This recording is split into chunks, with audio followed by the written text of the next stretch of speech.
guys fine? All right.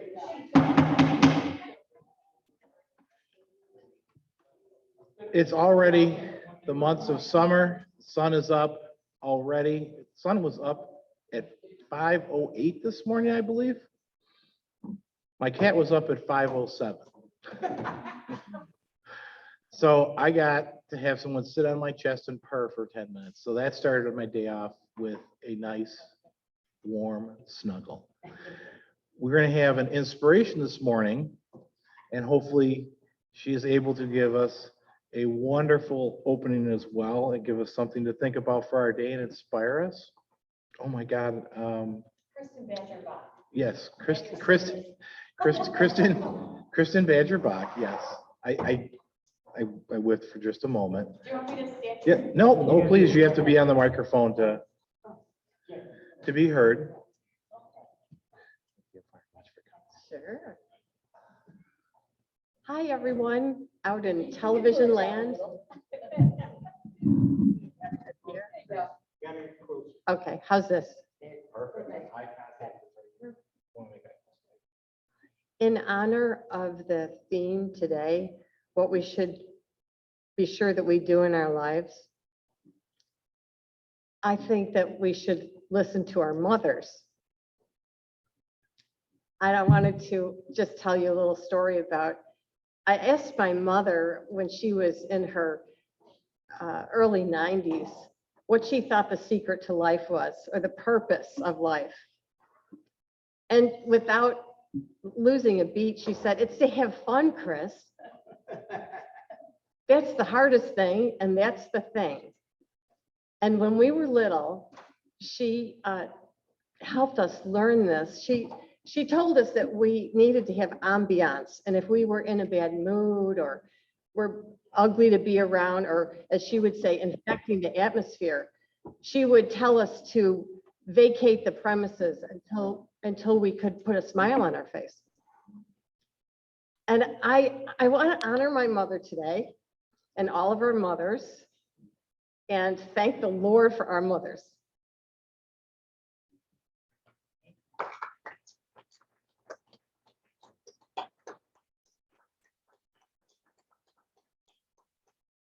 Kristen does a great job with the high school kids here in Lockport, helping them with public speaking as well.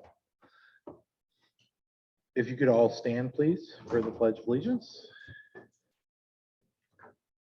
I pledge allegiance to the flag of the United States of America and to the republic for which it stands, one nation, under God, indivisible, with liberty and justice for all. Okay. Sound already come in 4, 6, 8, 10, 11, 12. All right, great. So in the person, oh my goodness, everyone signed in super cursive today. Sylvia Baptiste, Jackie Kenny, oh my God, I'm gonna get your name, Kristen Badgerbach. Beth Banks, Nancy Ferry, oh my goodness, I'm gonna screw these up because Steve Smith, Joe Roaring, myself, Thomas Hudwine, Dave Licata, Mike Licata, Glenn Thornton, and Marty is also here online. I believe we had 7. Oh, they made them little tiny itty bitty ones. Only a couple are showing up. You people online know who's online. So our quiz master, table topics. Oh, Jen's online, so that's perfect because then she knows who's here and she knows who's online, so she'll be able to do that. Can you say who's online? I'm on my phone and I cannot see everyone who's online. All right, not a Thanks. problem. Okay, Margot, Dave. I need glasses. Carol, Jennifer, Les. I can't. Katie, Jason, and Eric. I'm sorry, I can't. I have really bad vision this morning. Maybe I have some medical condition. I don't know. All right, before I have a medical emergency, I'm going to turn it over to the Toastmaster. Our Toastmaster for today is Nancy Ferry.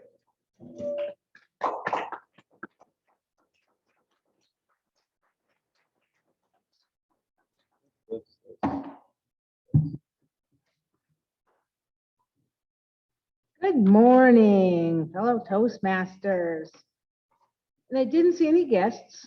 Please let us know if anybody pops in that's a guest. Our theme today, things to do in a lifetime. And Kristen, you had it right. Have fun. I had some pinwheels out in the car for another occasion, and I was going to bring them in, but my hands were full. I wish I had. And we could have had a few pinwheels up here. Simplicity, fun. Sometimes the things that we learn as a kid carry us through our whole lives. I think of sometimes people say, well, like the Tim McGraw song, live like you were dying, or waiting until something happens to give you a jolt in life to remind you to live and to have fun. We don't need to wait that long. It's okay if you do, but if you don't, it's okay. Have fun today, now, in the simple things. Again, with Tim McGraw, he says, go skydiving and Rocky Mountain climbing. That's not my thing. And I'm not going to go skydiving, but I do enjoy watching the squirrels on those bungee cords. Anybody ever do that? I got one at the farm store, and there's a screw on the end. You hang a piece of that dried corn, put it out in the trees. It's hysterical. I could watch them for hours. It only takes them 2 minutes to eat one of those corn. So you get the big 50-pound bag of them and just keep stringing them on there and laugh your head off. It's sometimes the simple things. Or going to the Grand Canyon. I'm not going to, like I said, not a Rocky Mountain climber, but I did go to the Grand Canyon, and we made a plan. We went at night, waited until morning, walked out before the sunrise to the edge of the Grand Canyon. Not close, Jackie. You look like you're very nervous. Don't worry, I was never that close. I had never seen the Grand Canyon, and a friend brought me. We went and stood at the Grand Canyon waiting for the sun to come. As the sun painted the Grand Canyon, it was the most beautiful thing. It felt like the best Christmas or something like that in the whole world. It was just awesome. I didn't have to climb it. I didn't have to take a donkey down it. I didn't want to, but I enjoyed it. And it's sometimes those simple things. Katie, I'm going to ask you to share with us today our word of the day. Good morning, fellow Toastmasters. Can you hear me still? We can. Great. Thank you, Madam Toastmaster, for this wonderful theme. I thought at first maybe a word like conquer or something like that, but then that seemed so aggressive, although we should conquer our dreams with aggression sometimes. The word I settled upon is daydream, which is usually a thinking about things that distract us from the present. And I encourage you all to daydream. I think it goes along with your theme of the simplicity and our life path. So I'll put that into the chat. Daydream. Thank you so much. What a great word, daydream. And let's all use that today, beginning with Jill, who will be our awe master.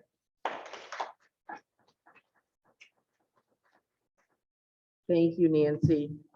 As a master today, I will be counting and reporting later on about the ahs, the ums, the pregnant pauses, the ugly filler words that tend to break up our conversation, break up our speeches. Hopefully, nobody daydreams while they're up here. Keep your daydreaming for other locations. And that is it for my job. I will report later.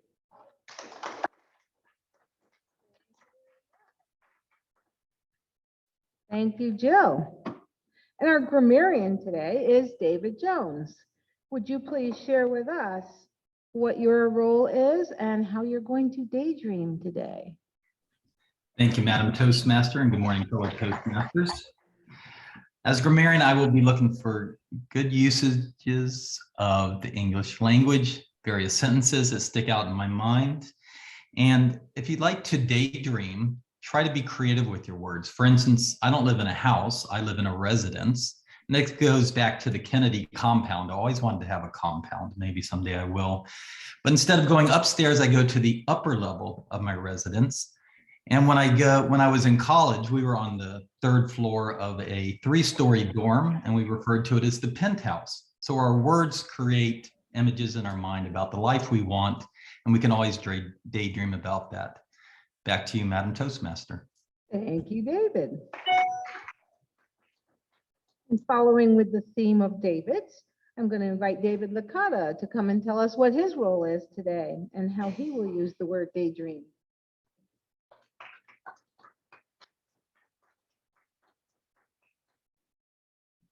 Pick the word daydream, which always makes me think of an old girlfriend who is sleep, starts out cheer up sleepy Jean, so I'll get over it.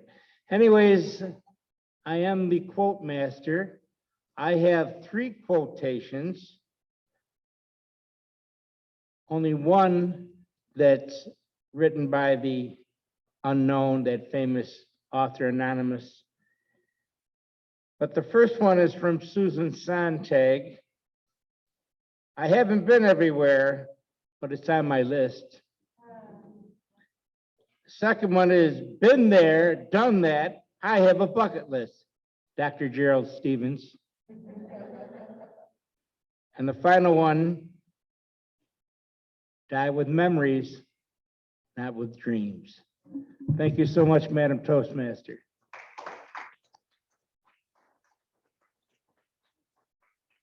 Thank you, David. And our jester master today, what a great way to remember the things that we need to do in life, have a little levity. Marty, would you tell us your role today?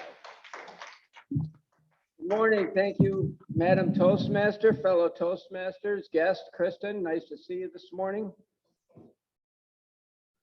For my jest this morning, I decided not to go on the internet. I decided to use a real life story. This happened to me last night, and it has more of a, maybe a little more of a serious, thoughtful nature than a funny nature. But I'll try to make it a little bit funny. So last night I was waiting in line at a local 7-Eleven, and I noticed this other customer waiting in line and 3 or 4 other customers waiting in line. So I stood back, and the guy was ahead of me, let him go. And the cashier was having trouble with something. And I just happened to make some small talk with the guy. And I said, I like your jacket. And it had a little insignia. If you remember the old insignia of the Chicago Blackhawks. And he had a jersey of the Chicago Blackhawks. And I said, I really like that. And he said, do you know who was from Buffalo that played for the Chicago Blackhawks? And at the time, I didn't. I said no, but I remember all the old time players because I used to collect cards and whatnot and watch the old time games growing up as a kid. And he said, well, his first name begins with a P and his last name ends with a K. Do any of you know the person's name? Patrick Kane. I said, wow, that's great. I said, again, I don't remember a lot of the newer guys, but I remember a lot of the old guys. And I said, how are you doing today? And he goes, pretty good. He goes, I'm trying to wake up from a dream. And at first it didn't click. And then he didn't say anything else. And I'm looking, really? Okay, he's trying to wake up from a dream. He goes, no, really? He goes, it's like a Freddy Krueger movie living today, with all the things going on. And then come to find out his little middle school daughter was standing there in line with him, it's just sort of coincidental how a lot of crazy things are happening in the world. And he's like, yeah, I just want someone to pinch me and wake me up. And hopefully this is all just a crazy dream. Back to you, Madam Toastmaster, and I must say that he was in a daydream. Maybe he was daydreaming when he was telling me this. Madam Toastmaster.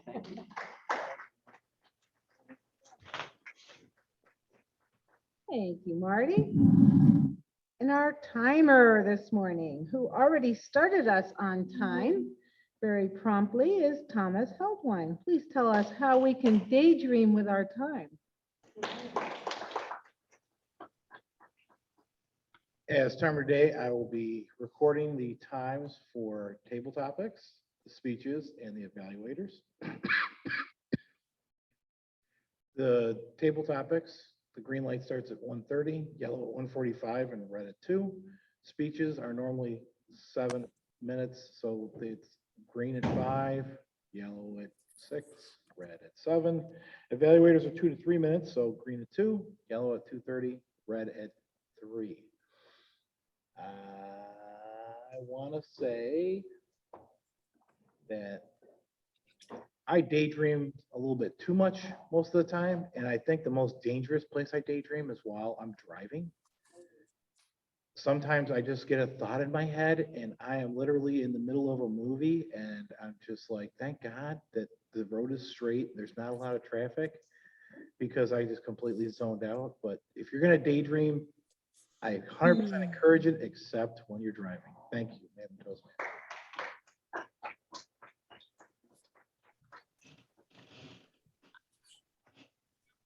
Thank you, Thomas. Now, what kind of car do you drive? License number, please. Let's see, we are at our Tech and Gesture Master, and that is Carol Ann Halstead. And virtually, you will be telling us how we are doing here at the podium and how we are doing out there in Dream World. Can you share with us what your role is today? Carol Ann. Well, today I'd will be watching any gestures, facial expressions. And I know on Zoom, sometimes it's a little bit difficult because of the limited screen. And to remind all of you in the room that you have to be close to the microphone so the Zoom people can hear. And I'd like to just mention that in daydreaming, I don't think our kids have time to daydream anymore. You know, it should be in the summer, just kind of lay outside on the grass, look at the clouds, and just let things come to your mind. I think everybody wants to be doing something all the time. Madam Toastmaster. Thank you most kindly, Carol Ann. Quizmaster today is Len Thornton. Len, please come and tell us your job role. Thank you, Madam Toastmaster, fellow Toastmasters. My job is Quizmaster today, and I've already begun noting little bits of minutia on which I will challenge us all at the end of the meeting. So pay attention. And by the way, I am a daydream believer, so if I'm daydreaming and I only have a few, that's why. Madam Toastmaster.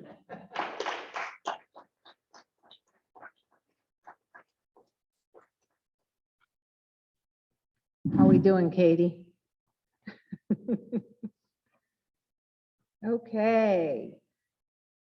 We move to the portion of our Toastmasters meeting this morning with table topics. And Jen Zapla, would you please share with us what that will look like and take it from there? Dream away. Thank you, Nancy. And I do hope that all of our table topics participants today will use Daydream quite as much as we've done so far in the meeting. And I know Kate is looking forward to hearing all of those uses as well. So for table topics today, I really appreciated Nancy's theme, and I have a couple of questions to go along with that. And I would like to start by asking Sylvia. Sylvia, I believe you're in the room and you do not have a role. If I'm correct, could you please come up to the lectern? And I will start with our first table topics question today. Hey, Jen. Thank you. What have you done that you think everyone should try at least once in a lifetime? Wow, what a question. What have I done that everyone should try at least once of a lifetime? That's pretty boring now that I think about it. Wow.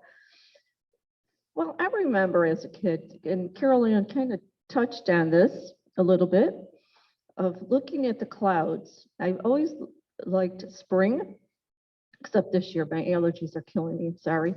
That's why I sound nasally. But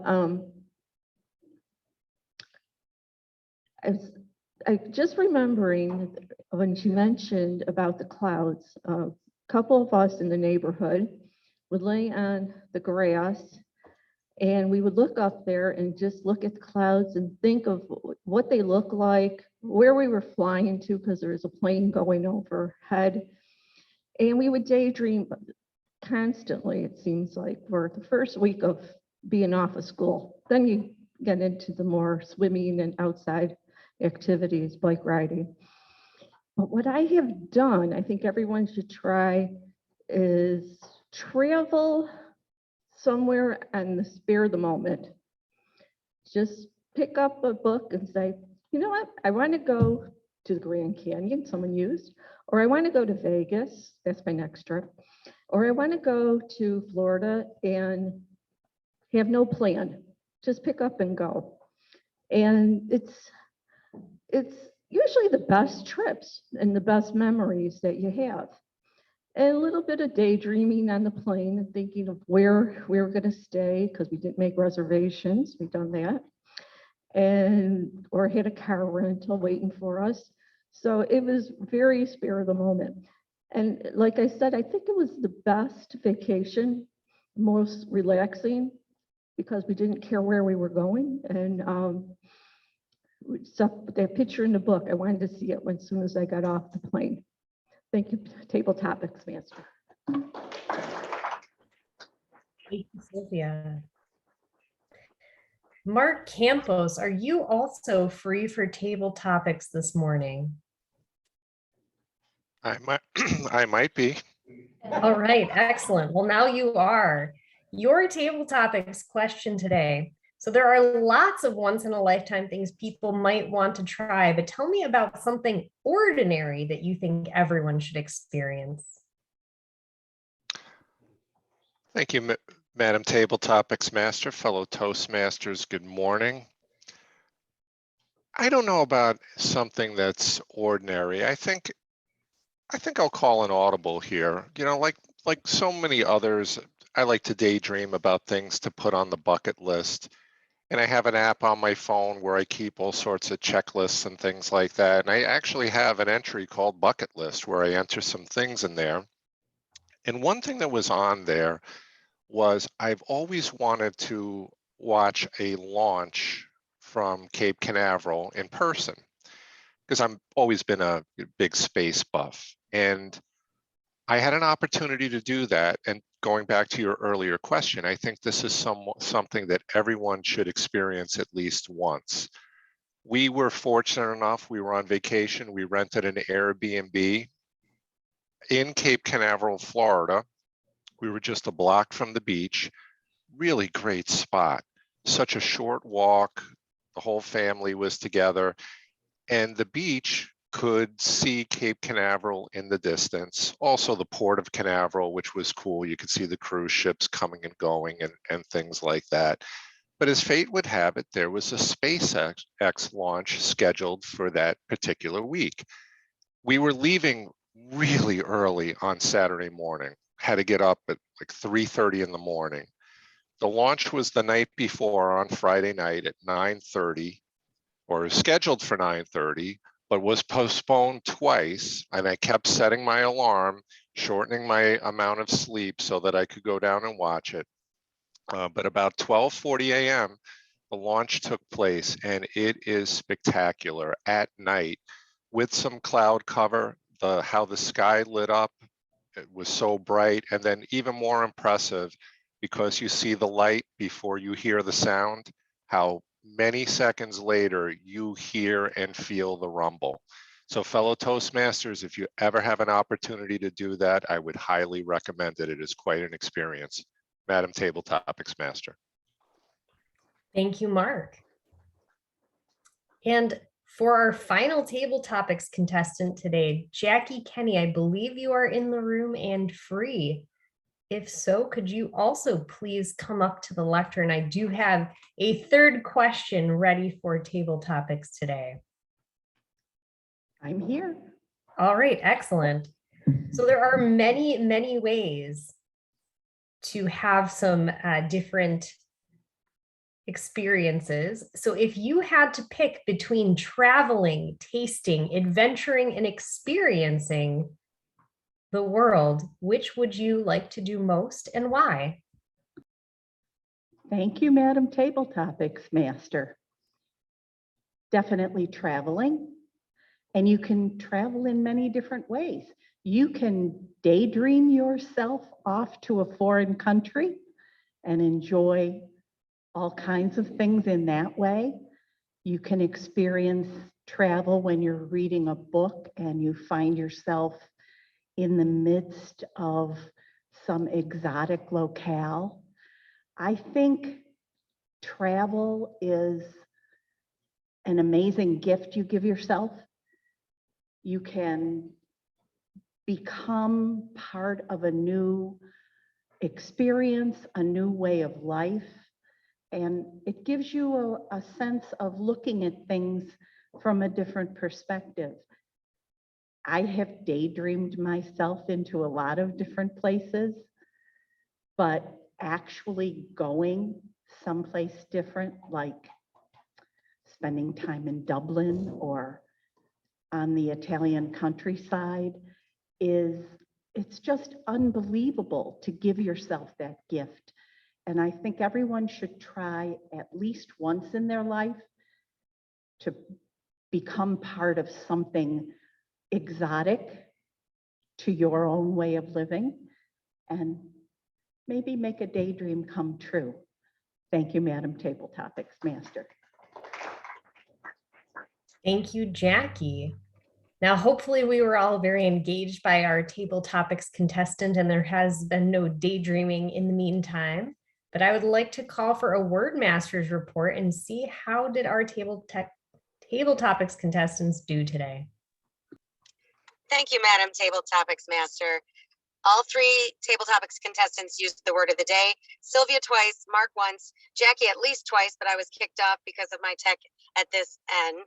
So excellent job. I'll report everyone else at the end. Thank you, Jen. All right, thank you, Kate. And our timer today, Thomas, could you please give us a timer's report from the room? Thank you. And Table Topics Master. Today, all three contestants qualified. Sylvia Baptiste came in at 151, Mark Campos at 207, and Jackie Kenny with the early buffer at 128. All right, so go ahead and cast your votes for Sylvia, Mark, or Jackie. And in the meantime, I'd like to call our Toastmaster back to the lectern to take over the meeting. Thank you, Nancy. Thank you, Jen. What a fun topic. I would also like to invite our general evaluator to share his understanding of his role today, Ryan Flores. Is he there? Good morning, Madam Toastmaster. Thank you for the invitation to speak. Good morning, fellow Toastmasters. Thank you for having me. I was daydreaming about the moment that I would be allowed to speak to you all this morning. It's going to be my job this morning to pay attention to as much of the meeting as my soul brain can take care of, to take notes on everything, and then come back and evaluate each participant in a role, looking for good examples of preparation, organization, delivery, enthusiasm, observation, and performance of duties. At the end of this meeting, I will give a report back to everyone, provided that my coffee has settled appropriately and I can put 7 words together. Thank you very much, Madam Toastmaster. Thank you, Ryan. And I hate pronouncing someone's name incorrectly. Could you say how you pronounce your last name one more time for me? Of course, Flory, although if you say FLO plus anything, I will at least look at you. So, Thank you. of course. Okay. Talking about some things that we need to do in our lives. Again, it's the simple things. Holding a baby, whether it's a baby animal, a baby human. I had the privilege when I worked at Yale to hold newborn monkeys, the little rhesus monkeys, and bottle feed them until they grew up. It was a wonderful little job. And so special. They were less than a pound when they were born, sometimes a little bit bigger, between 800 grams and 900 grams is what they weighed. Just really sweet. And of course, I had the joy of holding my own children. And this weekend, I had the joy of spending a day with my grandson, who's 3. He's not a baby, and he'll let you know that. That's exhausting. And I see why we have children when we're young, because Sunday I slept almost my whole day away, trying to recuperate, but it was delightful. I love the idea of travel, Jackie, and not all of us can afford to travel far away, but we can travel outside of our town. We can travel in a book. We can daydream our travels. We can learn about other cultures other than ourselves. Sometimes we live in a small world and we think ours is the only way of thinking, and it's wonderful to explore and to go outside of our own boundaries. At this time, I would like to move into our speaking portion of the meeting. And our first speaker is going to be Beth Banks, and evaluating her is, I know, Stephen Smith. And Stephen, would you come up and introduce our speaker?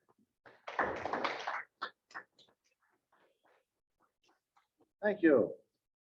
Today I will be evaluating Beth Banks.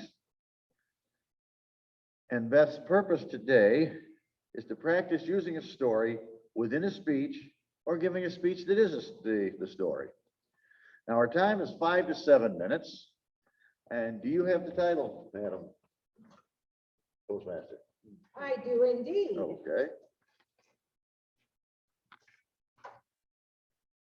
Beth's title is Something from My Bucket List I Got to Do Early.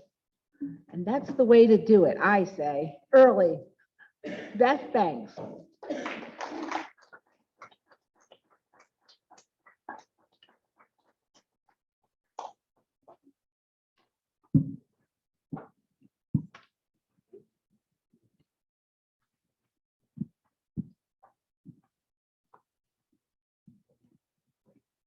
I'm going to use Mike Florio's method of having things here just to tell you a little more about my story. My story today is really a daydream I had when I was younger that I was actually able to do when I was in college. I had an exchange sister. When I was a junior in high school, I promised her when she gets married, I will come to the wedding. Well, that happened a little sooner than either of us expected, because 3 years later, she was giving me an invitation to her wedding. I was in college, didn't have a lot of money. Oh, I couldn't possibly come. Well, we figured out a way. They also found out that I was dating my soon-to-be husband also, so they invited him. We got the cheapest tickets you've ever heard of. They invited us to stay at their house. We took off. We flew to Vienna. We then got on a train to Graz with many Yugoslavians traveling home for Easter. That was interesting. We were soon on our way to Monica's parents' home.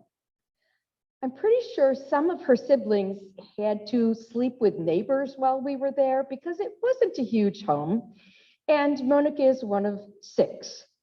So they took us up to our room, our bedroom upstairs. I made my husband promise never, ever to tell his mother we shared a bed. At that time, we were a little bit in shock. We went to a country that was 95% Roman Catholic. And they invited us to share a bed. Okay, sure. Monica was absolutely thrilled to introduce us to her village.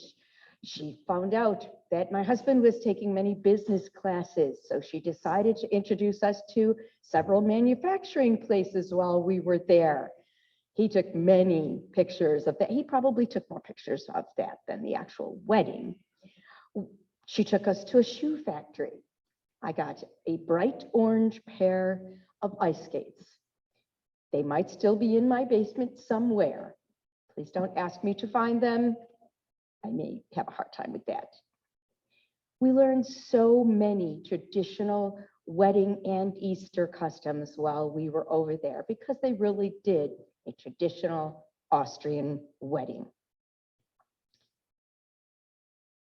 One of the most interesting was the men had something similar to our stag party.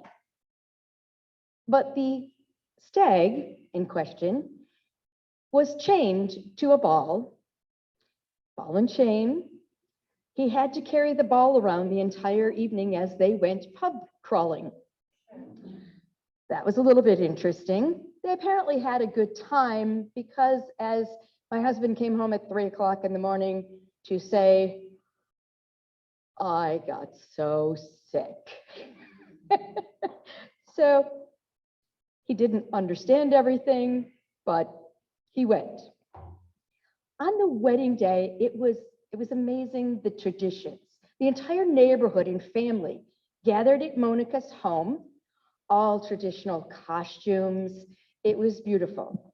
Heinrich had to then do the official asking for the hand in marriage, but he didn't ask her father. He asked her brother. That was what they did. The oldest brother was the one who gave the permission. Andreas was 8 at the time. So that was really quite cute. So Monica presented me with my own dirndl for the wedding ceremony. I will not ever fit in this again. My granddaughter will.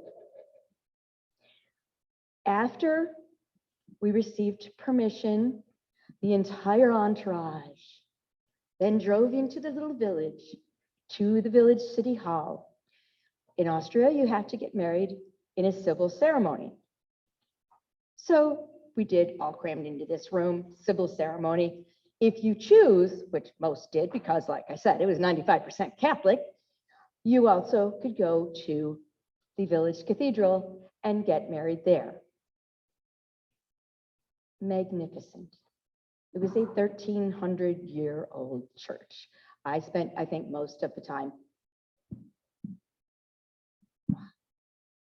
Just beautiful. They did have a large family to fit in that room and fit in the cathedral. Monica, as I said, is one of 6.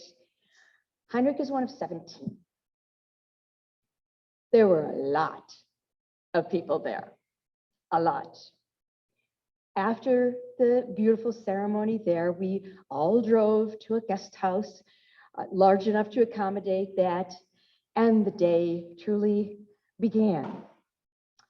Their parties are not for the faint of heart. We had lunch, we had dancing, we had singing, we had none. And then we also had dinner and dancing and singing.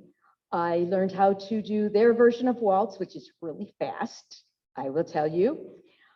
But it was just a beautiful time. I would not be able to do it today.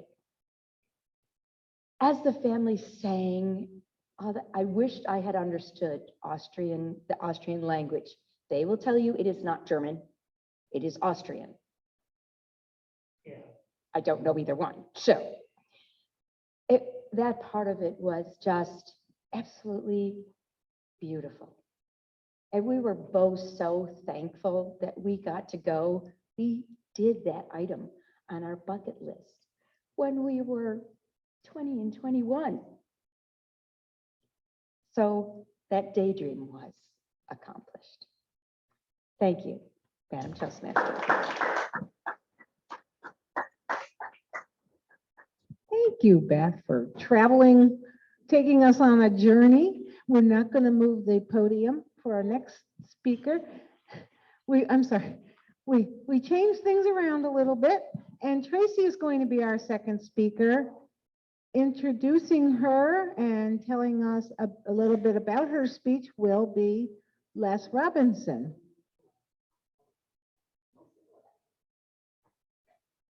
Are you there, Les?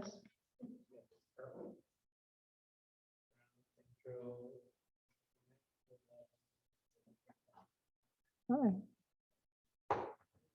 Here you are. Go ahead, Les.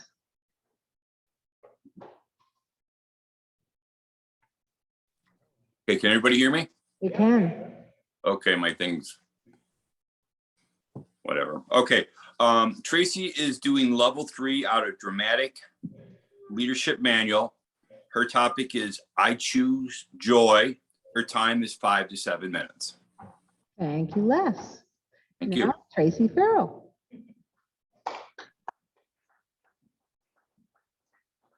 Thank you, fellow Toastmasters. I have to tell you, I have a confession to make. I'm a glass half empty type of girl. Some people might even say I'm a pessimist.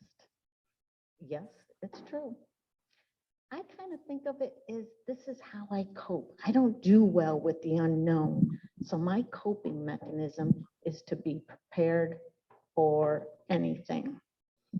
If my car breaks down, I know that I can go to Mike's car. And if Mike's car is not working, I have my parents' car that I can work on. This is leftover from my college days when I drove these junkers. But if my parents go on vacation, they leave their cars on the kitchen, their keys on the kitchen table, just in case. I've never reached that level, but I'm prepared for it. If we go to a restaurant, my friends say, hey, let's try out this new restaurant. Like, oh, let me check out the menu first. Some people might even say, I'm a killjoy. However, there's other people in the world like me. Did you know Duke University did a study on the phrase, where there is life, there is hope. And where there is hope, there is joy. Now, would anybody question why is a university spending money on a study like this? I can't be the only pessimist, but that's my past. We're looking forward. And in this study, they put rats in a container where there was absolutely no way for them to escape. And what did the rats do? They just went in, put their heads under the water, and they died. So next, they put them in a situation where it'd be really difficult, but they could escape. In this situation, the rats went in, they start swimming and swimming, but then they swam themselves to death. They just died of exhaustion. Finally, this is sounding really pessimistic, right? But finally, they put them in a situation where they could easily, there were some obstacles, but they could get out. These rats accomplished their goals. They were king of the hill. They found joy.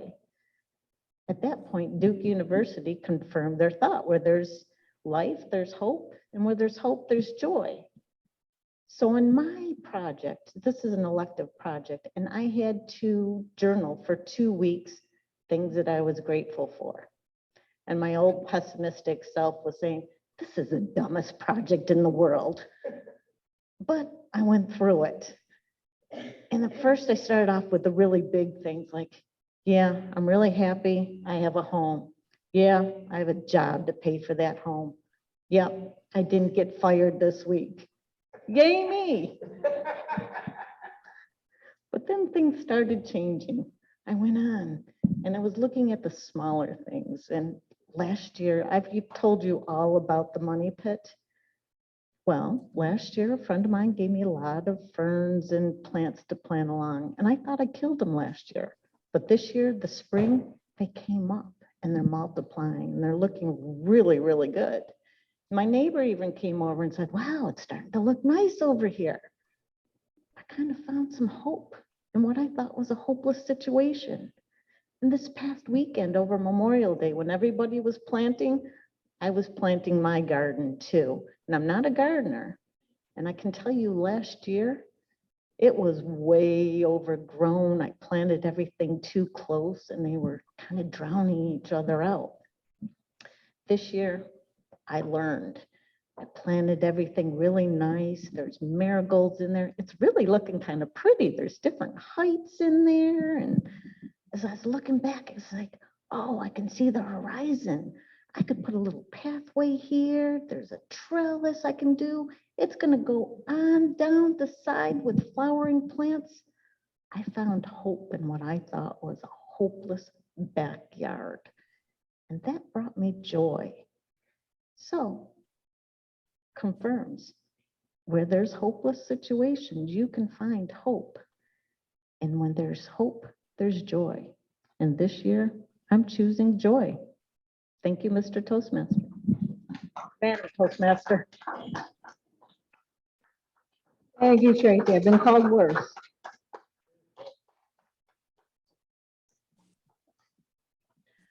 Our next speaker will be Mike Licata, and Marty Johnson is going to introduce him to us and tell us what his title is. All right.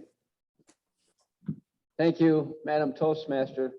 Fellow Toastmasters, guests this morning, Michael will be presenting from the Pathways, and he's working on a project for research and presenting. And the purpose of the project is for Michael to learn or review the basic research methods and present a well-organized, well-researched speech on any topic.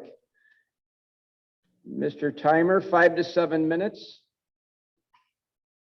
Nancy, if you'd like, I could introduce Michael. Okay. Fellow Toastmasters, welcome Michael Licata. Title, Journeys.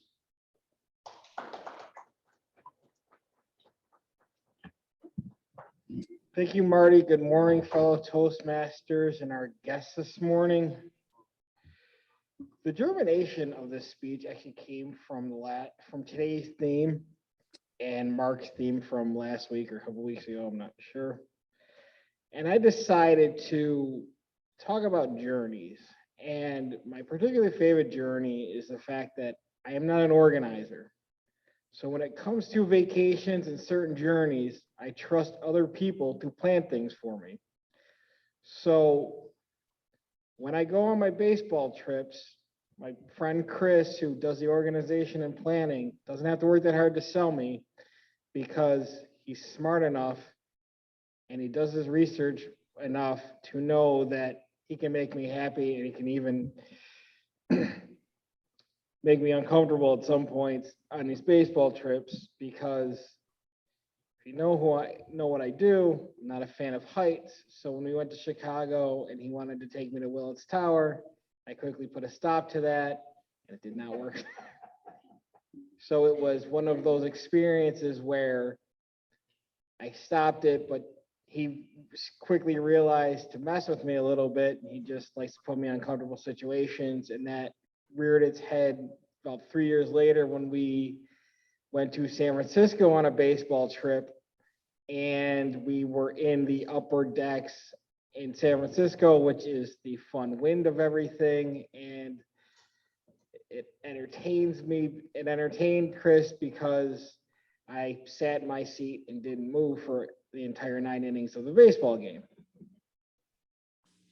But the other thing that Chris does really well with these baseball trips that we have gone on is finding the places to spend the downtime around when the game starts. And that would include going to several different bars to enjoy a nice libation before and after the game.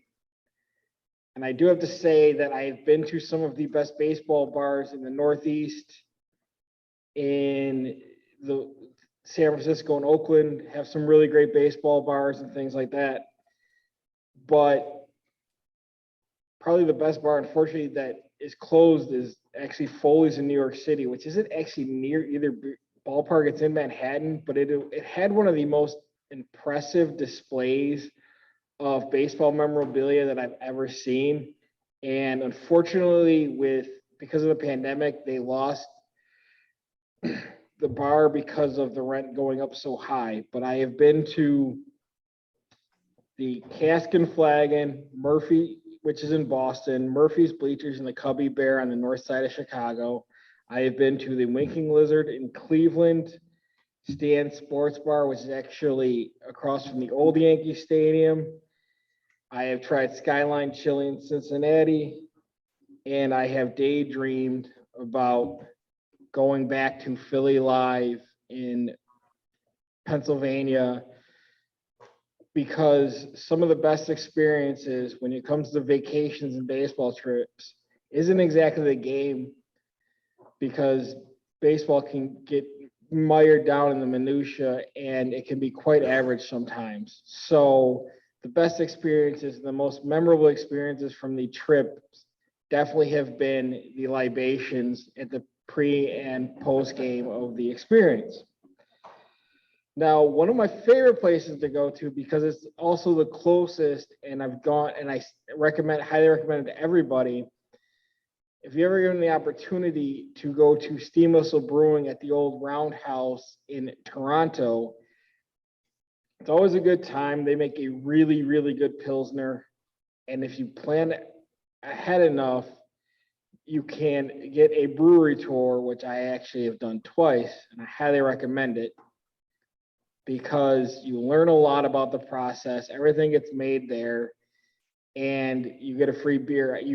You get a couple of free beers out of it, which is always a good time. Now, the exception to my baseball experiences when it comes to the games not being entertaining is the 3 times that I have been to Washington, D.C. to Nationals games. I always end up, it's never a dull moment.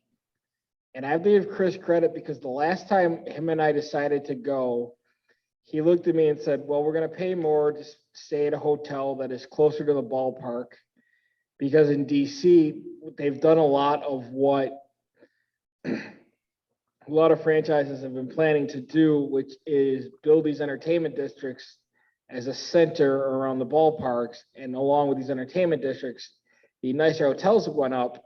So I said, yeah, sure, that's a great idea. I'm not a planner, so of course I'm just going to go along with it to make my life easier. Now, that was some really good foreshadowing for the last time I was in DC, because I had the illustrious opportunity to sit through a 14-inning baseball game. Now, for most people, that sounds absolutely dreadful, but for Chris and I, we were in heaven, because it's not often two things which are really funny from that game. Number one, it's very, very uncommon to get two 7-inning stretches, because we actually had a 14th inning stretch. The second really funny thing is Jack White's band, the Raconteurs, were actually performing in DC that night. Now, they showed up, did the anthems, and the game lasted so long, they actually came back and watched the last inning of the game. That's how long it was. And it's also very interesting because in DC, they actually shut down the subway system after a certain time. So about halfway through the 10th inning, they had to make the announcement that they were closing the subway lines. And Chris and I just smiled and laughed and looked at each other and went, we don't have that problem. We just get to walk back to the hotel. So in conclusion, I'm not a planner, I'm not an organizer, but as somebody going forward, as an experience, I definitely think that one should do the research when it comes to going on vacations and certain trips to make sure that they can find that neighborhood bar or that restaurant that provides good food, so you can definitely enhance your trip. Madam Toastmaster.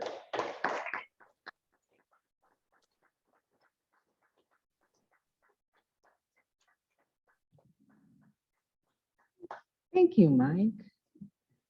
We've covered a lot in this, with this theme of things to do in a lifetime, hopes and dreams and daydreams and journeys and gratitude, trips, planning, stories, reflections on life,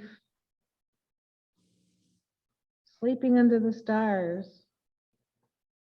I looked up some things that they suggested we do in a lifetime on the internet. Make sure you cast your ballots. That's one thing we can do today. You cast your ballots for everyone qualified according to our timer. I was getting to you.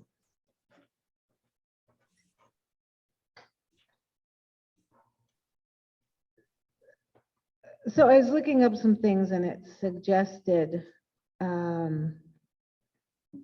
let's see, what were some of the things? Sailing. I'm not a sailor, but I do like kayaking. Deep sea diving, no thank you, but I've been snorkeling in Haiti. That was a good enough for me. Also, base jump the world's largest caves, not gonna happen. Surf a volcano, never. Ride a camel in the Saharan sunset, nope. Be an astronaut for a day, nope. But what I do like to do, sleeping under the stars, walk in the rain, have dinner at my favorite restaurant, watch the wild horses in the Outer Banks, visit my childhood home, my grandparents' home. Just remembering the fragility of life, that things are not always promised to us. So at this time, I would like to call on Ryan Flory and ask him if he will call for reports. Thank you, Madam Toastmaster. Since you asked so politely, I suppose I can go ahead and do that. And I appreciate the opportunity. call for our evaluators as well. Absolutely. Thank you most Absolutely. kindly. So to give those evaluators an opportunity to be fully included in our reports today, I would like to start with evaluator 1, Stephen Smith.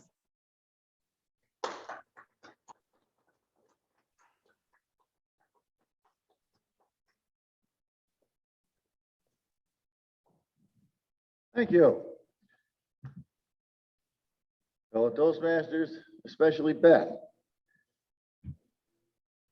That was a fascinating story. You were very comfortable up here. You were enjoying telling us the story. This all came across. It was very entertaining.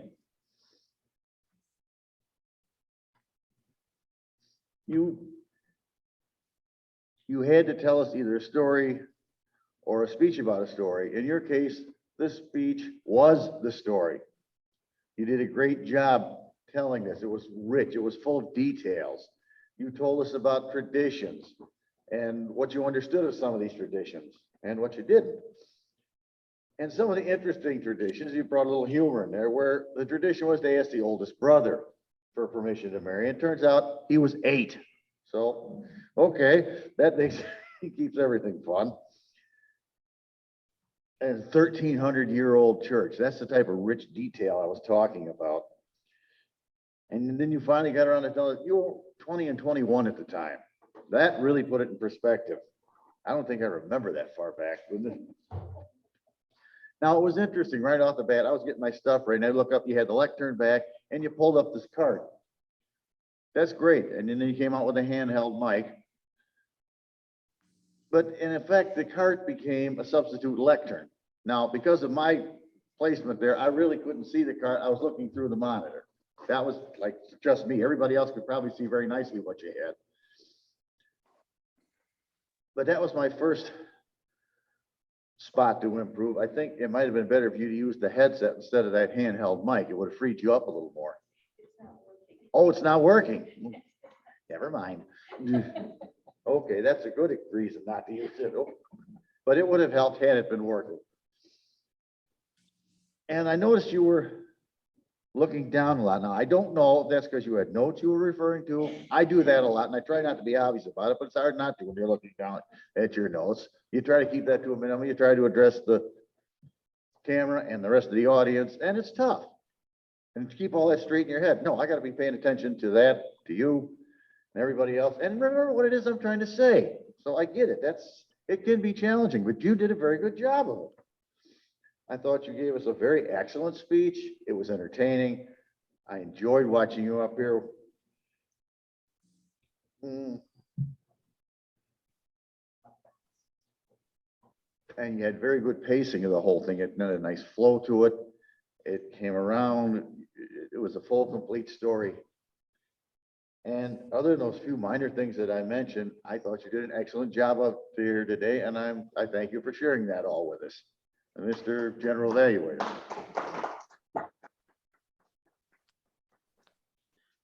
Thank you very much. I will go ahead and call on Evaluator 2, Lester Robinson. Lester. Hi, thank you.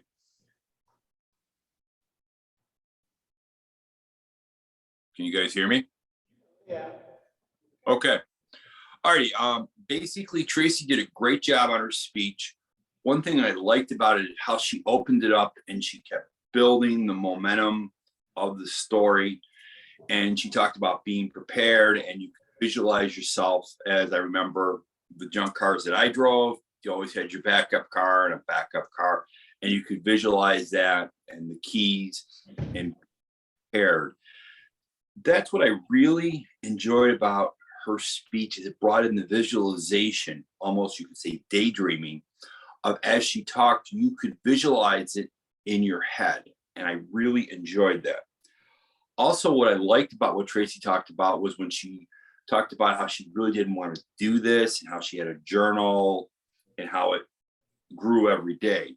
But the big thing, what I really liked about it was how she talked about the rats, how she took about something about joy, and she talked about the rats, and I could actually see these rats drowning, which was, you could hear her voice and you could visualize it. And I thought that was very unique on a speech about joy, and then how they escaped and how that opened up to, once again, back to her topic, how great it was.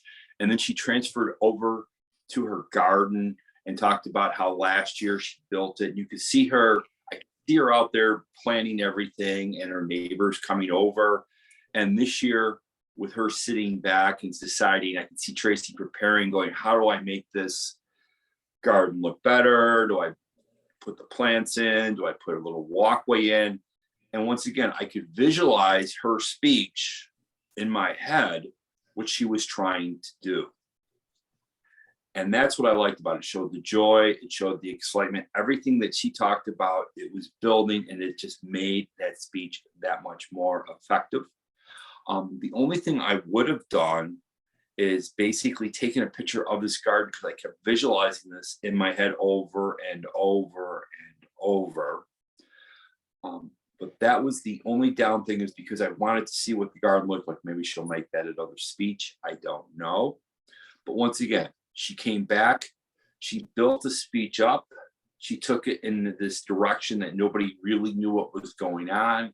And then she came down to enjoying life, her garden, her happy, you could see her tone and her pitch, all of that switch over to a very enjoyable speech that you could hear, you could visualize in your head. And I think when you can hear a speech and you can start to visualize it, I think that's a very good speech, and it makes it feel like you are part of Tracy's speech. Overall, I think Tracy did a very good job. I think she hit the topics of what needed to be done, and she could put you in the different aspects of the speech. Thank you very much, Tracy.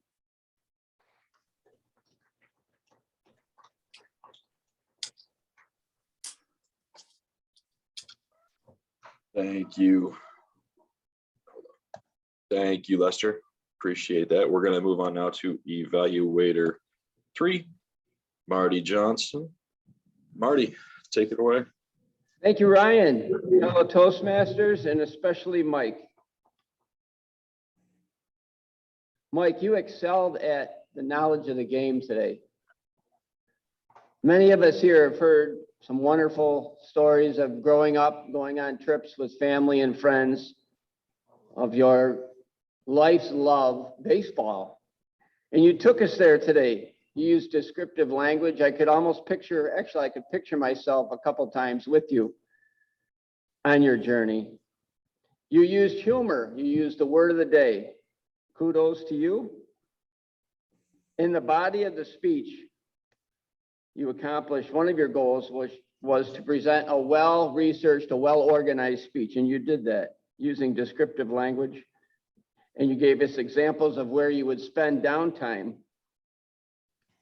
I was hoping that you'd have a prop of some sort, not that you would steal one from a bar, but you could have a glass of some sort, and you could say, you know, you could have a glass of some type of prop or a cup or something to show us what you were doing on those journeys. A couple things to work on to improve for next time. I would have liked to seen you come out in front of the lectern.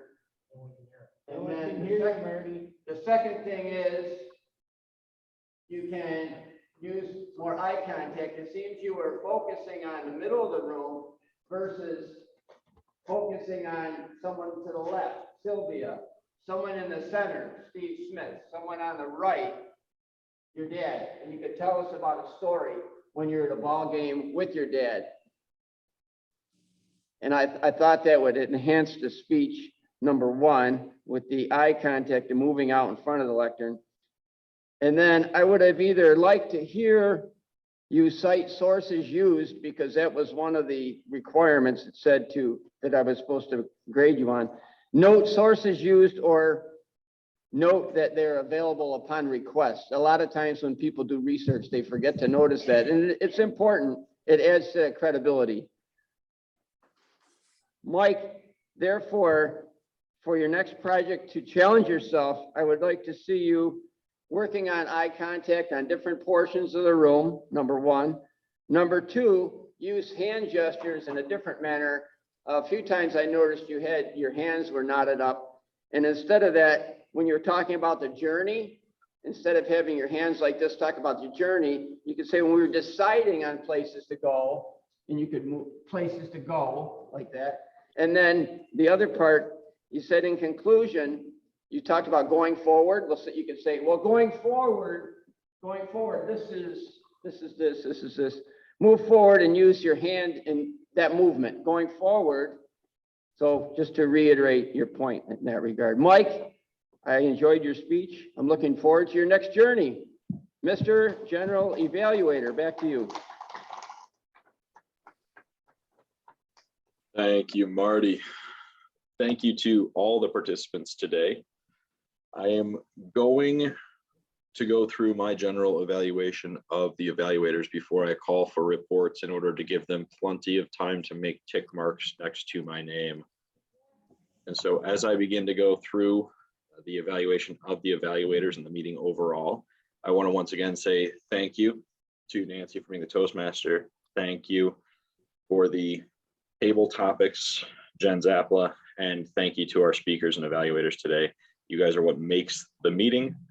I want to start off by giving kudos to our evaluators today. It's my opinion that they did a fantastic job of responding to the speakers with enthusiasm. They all provided good, positive advice. Yes, real quick, as timer, all three have qualified. You can vote. I'm sure the ticker will come up online and then in person here. So you can vote for Steve, Martin, or Lester. Hey, thanks. I was totally, absolutely going to do that as soon as I was almost probably done.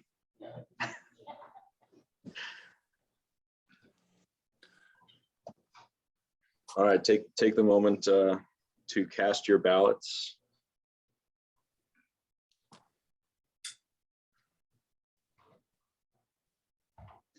Okay. Yes, that was absolutely not on my checklist, so that was fantastic. Thank you. Keeping me on track as well. Okay, so again, just touching base on it, all three evaluators were enthusiastic. They were to the point, and they gave both good, positive reinforcement as well as constructive criticism. I want to really focus on Marty's evaluation of Mike Licata. Marty came out, introduced the project, the purpose of the project, some of the background information, as well as the speaker, right? Because even though you are the evaluator and you have all that information in front of you, each of us as Toastmasters will provide feedback to our speakers. So we want to have some context in which to provide that feedback.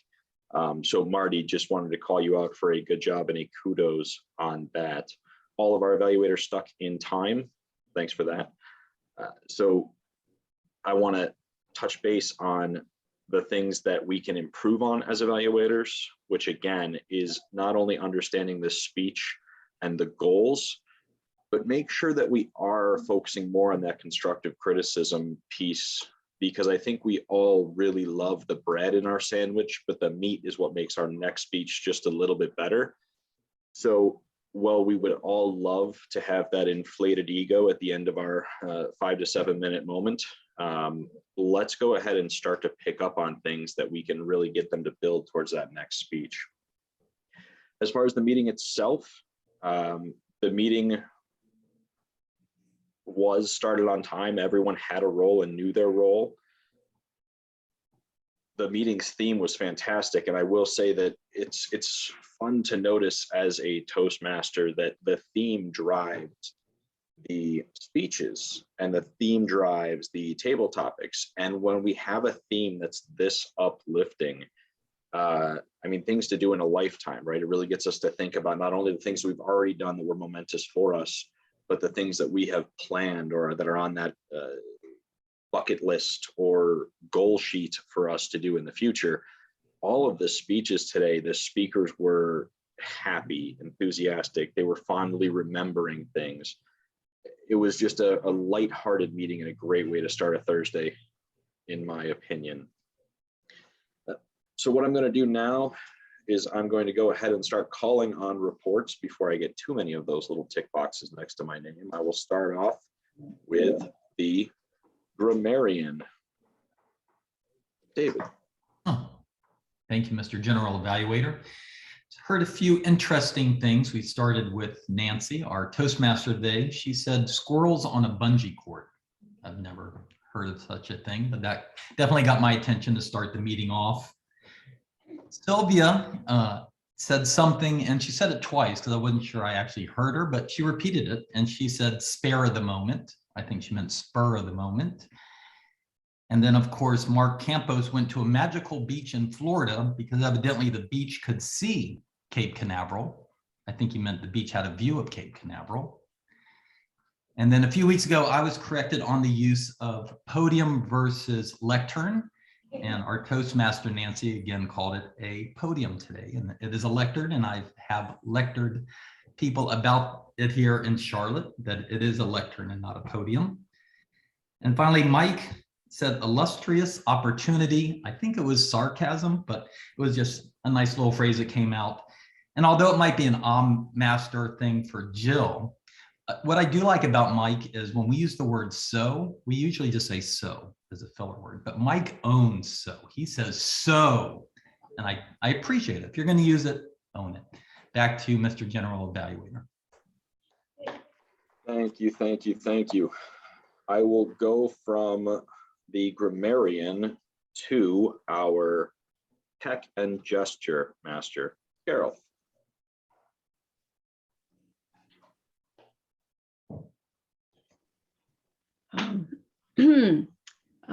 Today did pretty well with gestures. No, Kristen used hand gestures, and Nancy used gestures plus a lot of facial expressions. And I know myself sometimes I kind of have a little of my head off the top of the screen, I've noticed. Sylvia kind of kept her hands down, didn't use too many at one point. Mark Campus always has very good hand gestures for being on Zoom. And I just wanted to comment, I saw a couple of the launches, one just from Central Florida, but you can still look over and see the bright light. And one, I was lucky to be at Daytona Beach and could see it better. Jackie used good hand gestures. At one point, I think it was Jackie had her hands behind her back. Now, Beth, with her speech, she came out in front of the lectern. She had very good gestures. She did look down a little at notes, but usually she just glanced down. And then when she was speaking, she looked at the audience. And I especially liked it when she mentioned being inside the old church, and the way she just looked up and around, you could kind of picture it. Tracy had good hand gestures. Mike on occasion still does the wringing of the hands. Stephen always has very good expressions and hand gestures. Les had very good gestures, but he was kind of looking away from the camera at times. And I think maybe he has an overhead light that occasionally was distracting because you could see it in his glasses. And Marty Johnston always is very good with his gestures and expressions. Mr. Evaluator. Thank you, Carol. We are going to now move on to the master, if we could. I don't know who the master is today, and that's on me.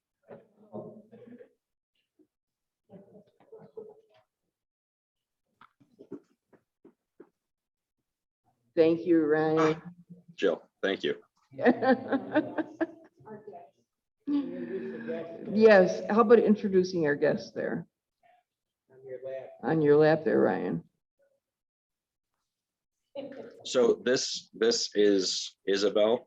She is roughly 6.5 months old, and she's getting really good at multi-syllabic sentence words. So we are at ba ba ba ba and da da da da. She would probably drive some of our more meticulous grammarians a little nuts, but she's getting there, so we got to give her some credit.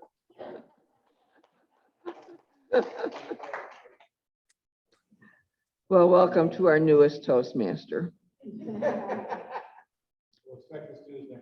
Yeah, we'll expect her incoming dues next week, even though they don't allow it to be in, you have to be 18. We'll make an exception here. She doth protests. Her ahs and ums were not horribly obvious today. I did some counting. I mean, I didn't do any counting. I wrote down here and there where somebody made one here and there. I don't think, to me, if somebody does one ah or in a 2 or 5 minute speech, that is not really that bad. You know, if they're doing it in, if they're doing 6 ahs or ums in 1 minute, it's another story. So Mike Licata had several weird breaks. I don't, some of them were so's, ands. They just were kind of weird little breaks. Thomas at the very beginning had an and a like. And Carol Ann had some ums when she was just doing her report. So I would say that that is my report as far as that goes. I don't know if anybody else saw Ryan in the Buffalo News on Sunday with his pictures of his boats and the docks and his boat rental business. I have a face for radio, so I'm sorry if you did. Well, I think most of the pictures of you were kind of not distinctly full on in the face. So that made you good there. So, okay, whoever is next. Okay, so we'll take this moment. I will invite the word master to give her report before we move on to the quiz master. And if memory serves appropriately, those should be the last two reports for the day. Kate, take it away. Thank you, Mr. General Evaluator. What a cutie. She does look like her mama. I mean, you're a cutie too, but she definitely looks like her mama. It is such a great sight to see a little one in our Toastmasters meeting today. That hasn't happened in a long time. What a great use of your word today. Thank you everybody for owning it and adding to the meeting theme. I do have to point out, I love Dave Licata's quote because my sound cut out, so I'm not sure if he used the word daydream, but his quote that said something like, "Die with memories more than dreams," really spoke to me too. So go ahead and turn all these daydreams into reality. Work towards that as much as you can. I love the use of it, and I apologize if I missed anyone because of my sound going in and out. Les once, Mike Licata once, Tracy once, my mom Beth once, Jackie twice. Oh, we already did table topics, but good job, table topics. Jackie twice, Mark once, Sylvia twice, Jen twice, Len twice, Carol Ann twice, Thomas 3 times, Marty twice, David Jones twice, and Nancy the winner with the floor the longest at least 5 times and maybe more. Thank you very much, Mr. General Evaluator. Absolutely. Thank you, word master. Thank you, Kate. So I will now call upon the quiz master, who I believe is Len, to give us today's pop quiz.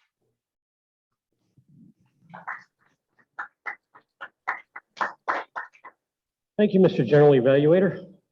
I was awake for most of the meeting and caught a few little tidbits of information. Katie just mentioned a quote by Dave Licata, his third quote, "Die with memories, not with dreams." To whom did he attribute that quote? Nobody, he didn't say. I'll have to Google that afterward. Anonymous, okay. And which New York, which Buffalo resident has a Stanley Cup ring? Patrick Kane, Hamburg, if I'm correct. I believe you're right. Okay. Yeah, he used to live there. That's okay. Beth's exchange sister's brother gave her away at the wedding. How old was this gentleman? 8 years old. Wonderful. And Michael enjoyed Skyline Chili in what city? Cincinnati. Cincinnati. Many ways to get chili and dogs in Cincinnati. Okay, I'm just going to go off script here and introduce some trivia just to round out things. What largest restaurant chain just closed their final location? Give you a hint, it had an orange roof. Howard Johnson. Howard Johnson's, very good. In the heyday, in the 70s and 80s, there were over 1,000 Hojos. The last one closed in Lake George just recently. But there are still 300 Howard Johnson hotels, but all the restaurants are done. And that's all I have for today, Mr. General Evaluator. Thank you, Mr. Quizmaster. Thank you, Len. So if memory serves, I will now hand it back to the Toastmaster to introduce the officer of the day and wrap up the meeting. Thank you. I Ms. will Bryant. pass it back to you, Madam Toastmaster. Great job. And I must say, last time I was Toastmaster, I wrote myself a note. This is a lectern, and here it sits. And I was sitting there fumbling, which one is it? Which one is it? And I didn't look down. So know that the cheat sheet is right here, should anyone else need it. And I forgot my glass again. Would you bring me my Toastmasters? We're supposed to make a toast. Better late than never. I must have been daydreaming. Frederick Koenig says, we tend to forget that happiness doesn't come as a result of getting something we don't have, but rather recognizing and appreciating what we do have. What we do have is a great deal. Toast. And now I will invite Thomas up here and we will drum roll, right? Many things to go on right now. I don't think we drum roll lectern because it would be too loud, right? Okay, go ahead. Oh, okay. Let's let you pass that way, but okay, pass in front. It's fine. Faux pas. All right, so next week, a toast to our future. I was looking it up. General Evaluator Jill, Evaluator 1 and 2 Jill, Speaker 1 and 2 Jill. I was like, what the heck's going on? And then I remembered DARPA. So I'm gonna let Jill talk about next week first. Okay. That was the way I decided to handle putting the students in the agenda online because I can't enter their names because they aren't members.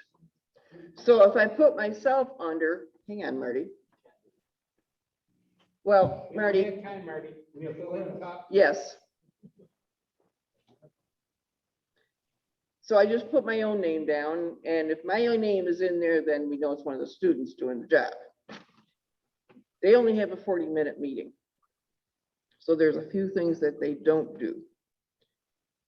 Beth Banks is listed as our inspiration for next week. As Tom said, the theme is a toast to our future. Sylvia Baptiste is our grammarian. Lester Robinson is our tech and gesture master. Stephen Smith is our quiz master. They only use 2 speakers. We will have 3. Right now, our speaker 3 is Marty with Nancy as his evaluator. No, Nancy evaluates you speaking. I'm speaking. Unless you want to pass it off to somebody else. You know, it's just nice to have somebody who's a very accomplished speaker for the kids to see.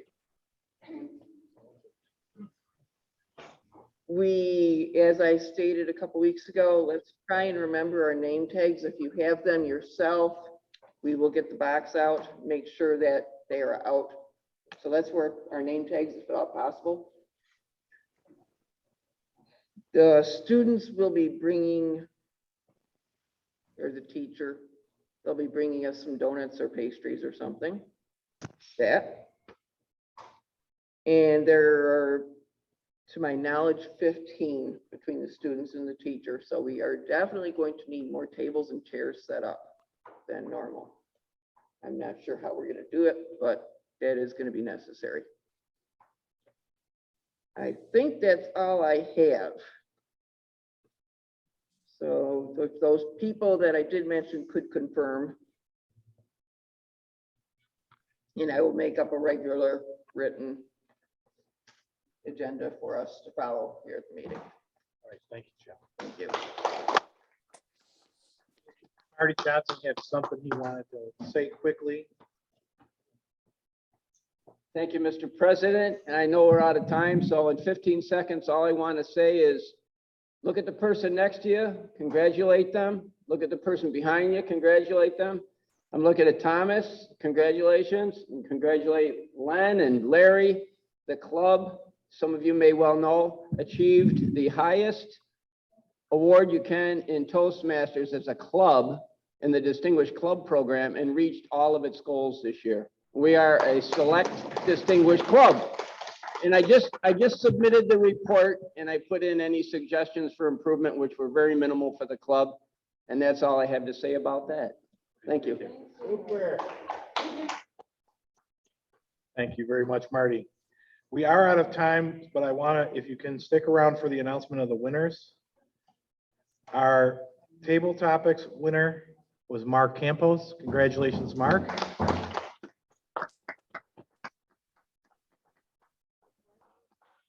Beautiful skyline apartment there that he said. Then our evaluator for today was Steve. Steve, excellent job as evaluator. And for speaker, our best speaker today, it was a tie. Beth and Tracy tied. Whether you're at a wedding or dealing with dying rants, those are equal. It's all about delivery. It's all about delivery. And we have, someone needs to draw the winning number, so. For time, I could do it if you want. Okay. That's the money. You can't take the money. The number is 335. Who bought right after you? Marty? All right, thank you, Marty. Oh, he's donating it back to the club. Thank you, Marty. All right, unless there is anything else, I'm going to close the meeting. Going once, going twice, 3 times. Thank you, everyone, for being here today. Dave, you had to talk to me after the meeting? No.